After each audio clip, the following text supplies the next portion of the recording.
Tonight at 6, Madison police are looking into a shots fired incident from last night. They say it's only a matter of time before an innocent person is hurt. And it's our crew, our October. We're live from Miller Park as the Brewers look to take Game 2 of the NLDS against the Rockies.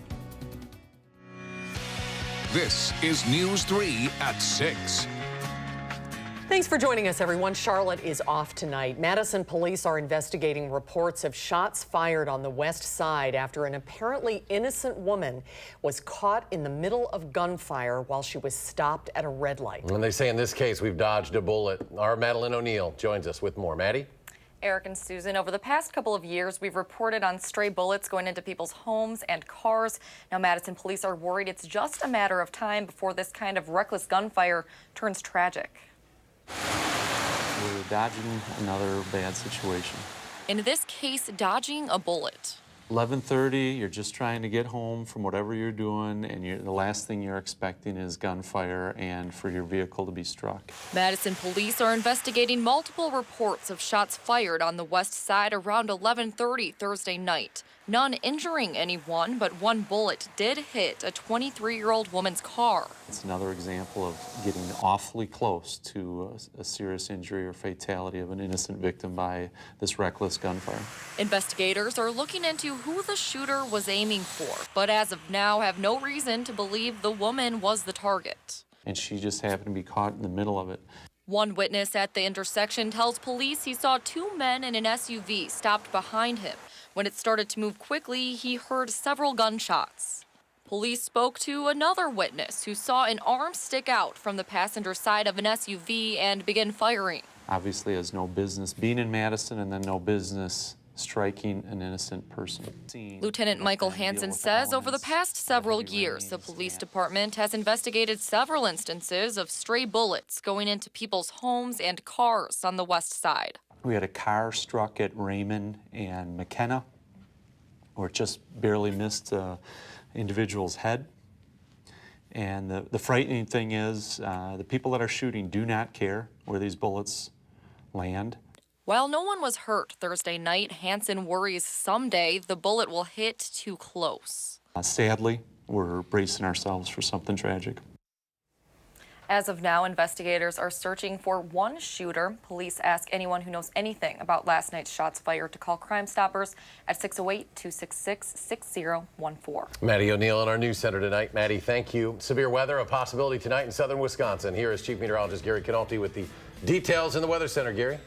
Eric, while severe weather is a possibility, I think the greater threat is just going to be heavy rain. There is a flash flood watch that's in effect for most of southern Wisconsin, south of Wisconsin Dells, beginning at 7 p.m. and running through 1 p.m. tomorrow afternoon. And as we check out the precipitation potential, you can see south and east of Madison about 1 to 3 inches of rain potential. There could be some isolated heavier amounts and heavier showers and thunderstorms, but that area could shift north or south by 15 or 20 miles, and that could certainly put Madison in the crosshairs. As we take a look at Doppler track, you can see light showers pushing to southwestern Wisconsin, but thunderstorms are not far to our south and west, and they'll be moving in during the evening and overnight hours. The severe weather threat, a marginal threat for severe weather, maybe an isolated strong to severe thunderstorm with gusty winds and hail being the main threats. Low temperatures this morning started out pretty close to average in the middle 40s here. High temperatures, though, held down because of the cloud cover and early morning showers, mainly in the upper 50s. And current temperatures are pretty close to those high temperatures for the day, and these temperatures will stay nearly steady overnight. By tomorrow morning, look for temperatures to be in the middle 50s. We'll look for some showers and some thunderstorms that should end tomorrow morning. Then tomorrow, look for cloudy skies, and we'll turn cooler, the high of 60 early with temperatures dropping to the 50s in the afternoon. That's your first alert forecast. Thank you, Gary. More than a month after resigning, the former head of the DeForest Police Department has a new job. This comes months after a YouTube video surfaced of former Chief Dan Furseth making racist remarks. Rose Schmidt sat down with Furseth's new boss today and tells us why he says he hired him. Rose? First Seth started as a part-time officer at the Town of Madison Police Department on Monday. Now that may seem odd considering his new boss, Chief Scott Gregory, is also the head of an organization that publicly called out First Seth's actions just 2 months ago. First Seth was placed on administrative leave in May after an 11-year-old video surfaced of him making racist comments about a group of black men. After 2 investigations into First Seth and into the DeForest Police Department, he resigned in August. But Chief Gregory says he believes in second chances and that First Seth is remorseful. A man with 30 years of experience who has about 3 to 4 years left of his career in a department that could use the experience with about 4 years left, it could very well be a win-win situation. Madison Mayor Paul Soglin says he's disappointed in the chief's decision today. The town of Madison is on track to be annexed into the city of Madison in 2022, and Soglin says hiring new people will only make that transition harder. First Seth will be working anywhere between 0 and 40 hours a week, and his new boss says in a few months he will go to training on working with the Hispanic population. The chief says the entire department wears body cameras, and they will be reviewing them and watching his actions closely. Rose, thanks. A new memo shows property taxes in Wisconsin increased more than $20 on the median valued home last year thanks to local increases. It was prepared for Senate Democratic Minority Leader Jennifer Schilling. It shows taxes on the median valued home last year were about $2,876 under the state budget. Republicans approved early last year property taxes would have dropped $3. The memo attributes the increase to school, municipal, and county levies. Schilling issued a statement blaming the governor and Republican legislators for not investing more in schools over the last 7 years. A spokesperson for the governor says that property taxes are still lower than when the governor took office in 2011. Meanwhile, the governor is celebrating Manufacturing Day at Automation Components, Inc. That's in Middleton. Talking to reporters afterwards, he talked about a number of issues, including a proposed $100 million tax incentive for Kimberly-Clark. The governor continues to say he's looking for bipartisan support on that measure. And now with Election Day just 32 days away, the governor talked about finding himself in his toughest race yet. I hear all the time, particularly at small businesses, people say, hey, we're humming. We are hiring people. Good things are happening like they're doing here at ACI. People say, how could anybody possibly want to go back to the way things were? But the fact is that people are highly motivated by things related to Washington that are out of our control. The governor also talked about the continued push for federal aid for flooded areas of the state. Set to attend the Dairy Expo later in the day, he called recent trade agreements with Mexico and Canada a huge step forward for Wisconsin dairy farmers. Wisconsin Democrats continue their push toward Election Day, taking part in a national bus tour that stopped in Madison today. Candidate for Lieutenant Governor Nandela Barnes joined local Democrats at the Protect Our Care bus tour on Park Street, calling for an end to what they call the GOP's continued war on health care. We have more people buying into the market. That is how we drive down prices for health insurance in this state and across the entire country. We're paying much more than our neighbors in Minnesota right now for health insurance on average because they took the Medicaid expansion, we did not. And that's everybody, not people who just get Medicaid. Madison was the 22nd stop on the bus tour, which covers nearly 50 cities nationwide leading up to Election Day. Game 2 of the National League Divisional Playoff Series underway in Milwaukee right now, and here is a look at the score. They are in the bottom of the 7th inning. The Brewers are threatening. They lead 1-0 again in the bottom of the 7th inning. And another postseason game in Milwaukee means another opportunity for Brewer fans to see their team up close. Today's showdown, just the 9th postseason game in Miller Park history. Adam Duxter is in Milwaukee, talked to some very excited fans, and joins us now live from Miller Park. Adam? Well, Susan and Eric, cautiously optimistic is the word that I would use to describe the Brewer faithful today. They have a feeling this team really can accomplish something, but they don't want to get a little too ahead of themselves. Now, a win tonight could put the Brewers just one game out of the National League Championship Series, a feat they haven't accomplished since 2011. One Brewer fan I talked to today says the biggest fan he knows isn't at the game today, but he still knows that he's watching. My dad was a huge Brewer fan. This past Sunday we celebrated his birthday. My dad passed away a few years ago, and we actually have him in a Brewer's urn where he'll spend eternity, and he's more than happy to do so.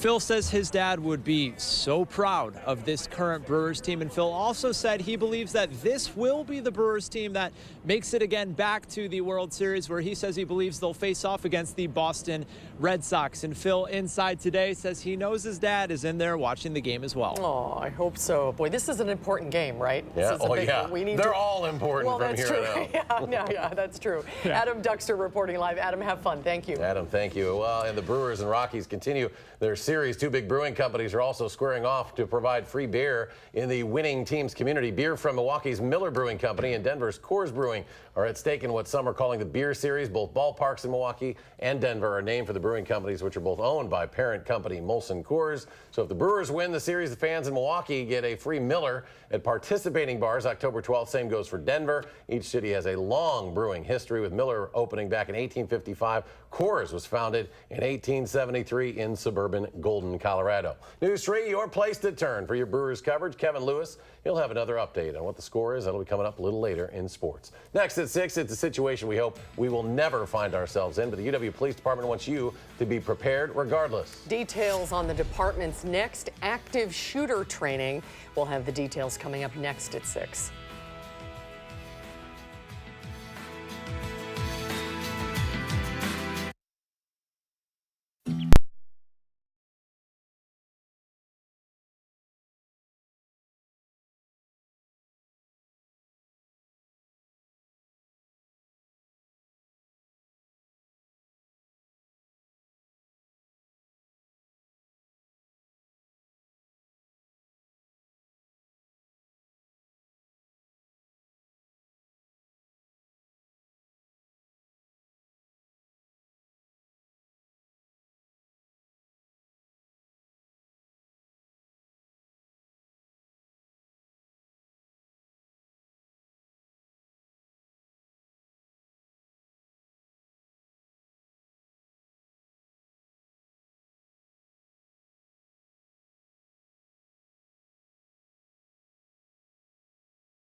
Welcome back. Most people don't want to think about this very tough question. What would I do if a gunman entered my workplace? But that's the question police want you to be prepared for. That's why they're offering active shooter response trainings. Amanda Quintana is here with the details. Amanda? Yeah, well, it's definitely a scary thought and something you hope never happens. But police want to make sure you are prepared if an active shooter comes into your workplace or into your school.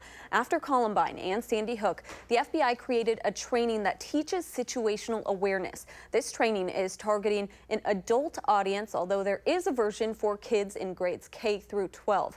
It's a little over an hour training community members to run, hide, and then if they have to fight.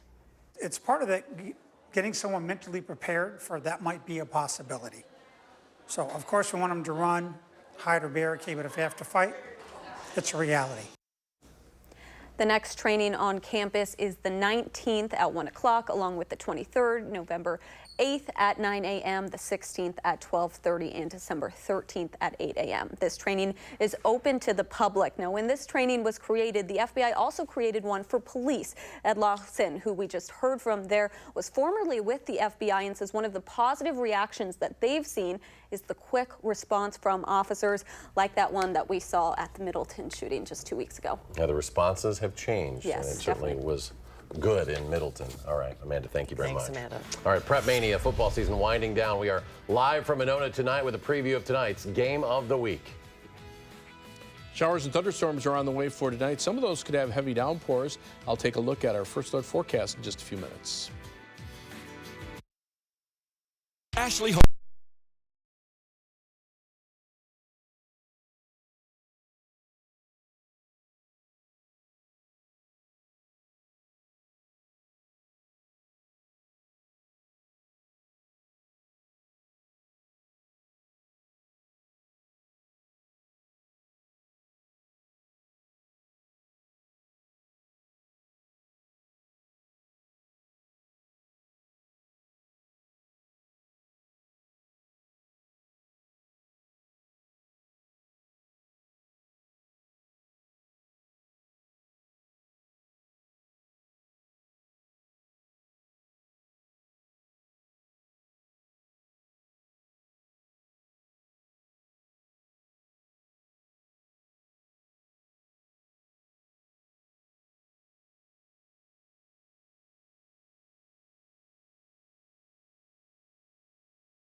All right, we've had a lot of rain already, and I think we've had more than our share, but more could be coming. Gary Canalti in the backyard patio. Unfortunately, yeah, we don't need any more rain, especially over parts of southern Wisconsin, but we're looking at the potential at least for another 1 to maybe 2 or 3 inches of rain in spots overnight into early tomorrow morning. Now, a flash flood watch remains in effect. Actually, it starts at 7 p.m., runs through 1 p.m. tomorrow afternoon for Wisconsin dells and areas farther to the south. You can see the very latest computer model runs showing about a 1 to 2 inch rainfall with some localized 3-inch amounts over southeastern Wisconsin. Much less in the way of precipitation to our north and to our west, but depending on where those thunderstorms end up, that area could shift north or south a little bit, and that's why that flash flood watch is where it is located. Showers are moving into southwestern Wisconsin. I'm starting to see some flashes of lightning not too far west of the Mississippi River, so the heavier thunderstorms will be coming in mid to late evening on.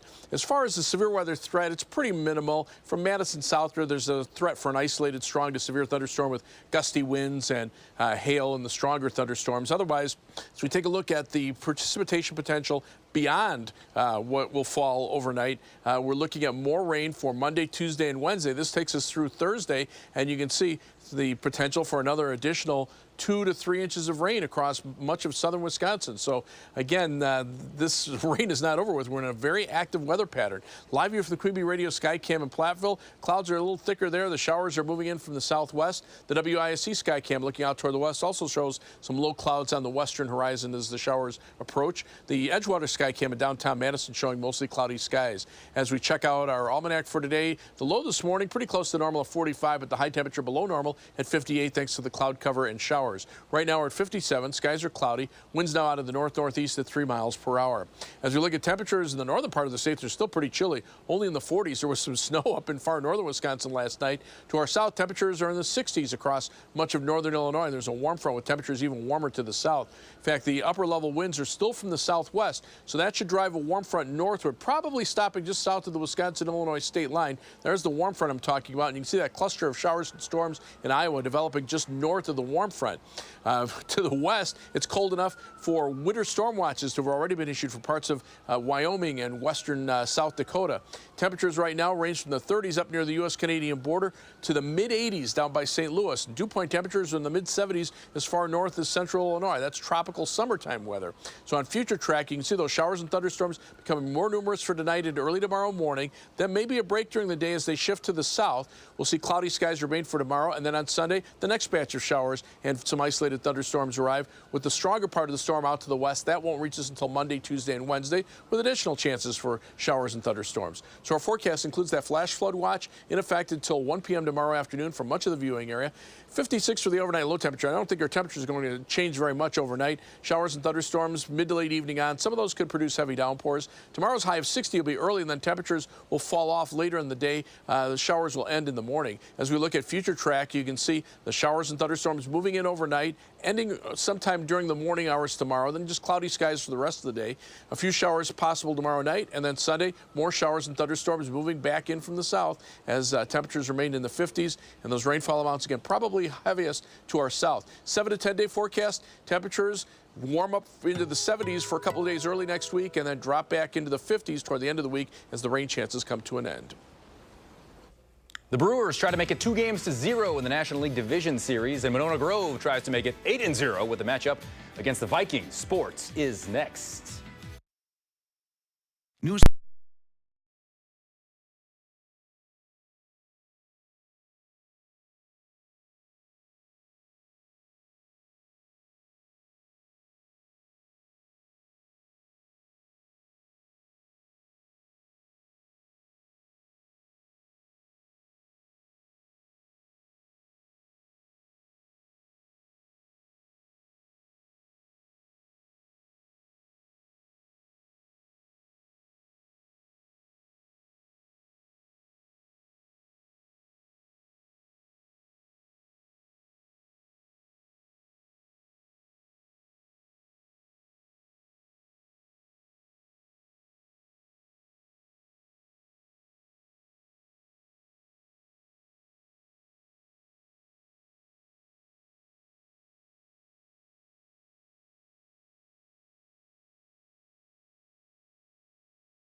Week 8 of Prep Mania kicks off tonight at 7 live on channel3000.com and TVW. Stoughton trying to stop a 2-game skid, but it won't be easy. Traveling to 7-0 Monona Grove, who's scoring 40 points per game this season. Jay Wilson leads our Friday night super team, and he's live at the Silver Eagles nest right now. Hello, Jay.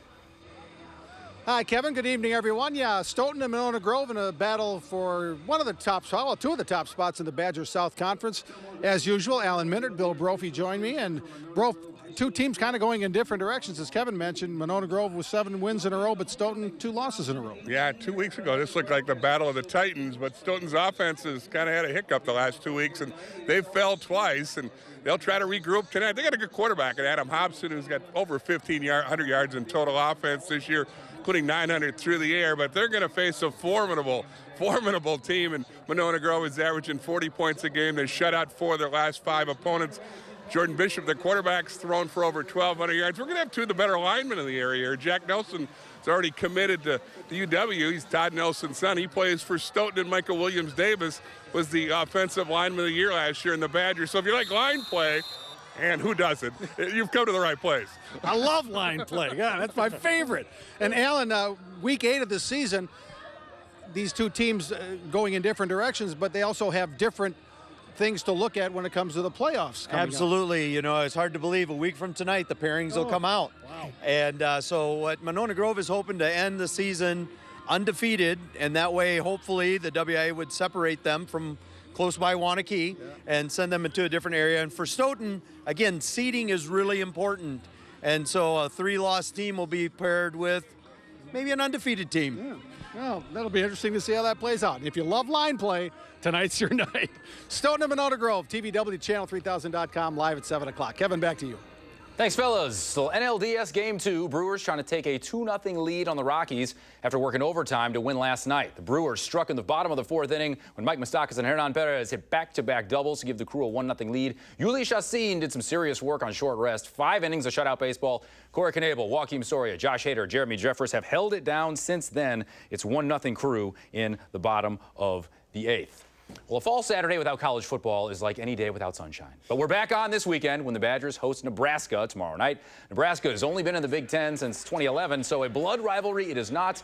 But don't tell that to TJ Edwards. It's not Minnesota, but it's a Big Ten West game, and that's all that matters if you're the front runner for a West Division title. In the Big Ten West, it feels like not a rivalry every game, but it's something like that. Just because, I mean, for me, I've played these teams for 4 years, and you know, getting their best shot every time. So I play every game like that. It's just kind of what it feels like to me. Cool evening for football tomorrow at Camp Randall, probably. And maybe rain. Yeah, there could be. I think they'll be dry for tomorrow, but we're watching some thunderstorms for tonight that might interfere with some of the high school football games. All right, and we'll have another update, post-game reaction. Melissa Kim at Miller Park right now. Game 2. We'll see how it wraps up. Thanks for joining us for News 3 at 6.